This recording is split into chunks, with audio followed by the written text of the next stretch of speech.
सरकारची बदनामी करू नये, नाहीतर त्यांच्यावर गुन्हे दाखल करण्यात येईल. ही कसली भाषा आहे? तुम्ही एक राज्याचे जबाबदार मंत्री आहात, महसूल मंत्री आहात. 10.5 लाख विद्यार्थ्यांनी अर्ज केलेले आहेत 4,500 जागासाठी.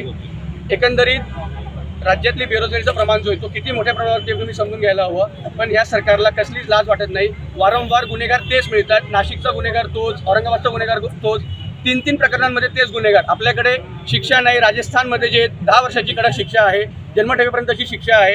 आपल्याकडे एक आरोपी मोकाट फिरतोय, पेपरमध्ये तुम्ही आढळलात, नंतर परत तुम्हाला 2 महिन्यानंतर जामीन मिळाला, तुम्ही बाहेर, परत तुम्ही दुसरी परीक्षा असेल तुम्ही त्याच्यात गोंधळ करताय. तर एकंदरीत युवक काँग्रेस जे राज्यभरात याच पद्धतीने आम्ही उपोषण करणार आहोत आणि राज्यभरात प्रत्येक जिल्हा स्तरावर युवक काँग्रेसतर्फे आंदोलन करण्यात येईल. एखादं राजकीय घर फोडण्यामध्ये एक्सपर्ट होतं, पण आज आपण महाराष्ट्रामध्ये पाहिलं असेल, आज तलाठीचा पेपर फुटला, मोठा भ्रष्टाचार झाला, आपल्या सगळ्यांसमोर आलं.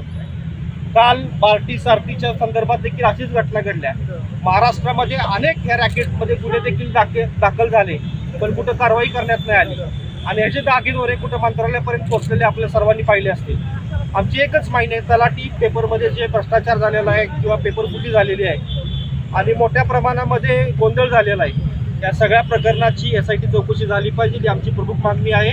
त्यासाठी आजपासून महाराष्ट्र प्रदेश युवक काँग्रेस पुण्यातील आमचे सगळे सहकारी आज इथं उपोषणाला बसलेलो आहे आणि जोपर्यंत SIT चौकशी होत नाही तोपर्यंत आम्ही आंदोलन करत राहू, ही आमची ठाम भूमिका आहे.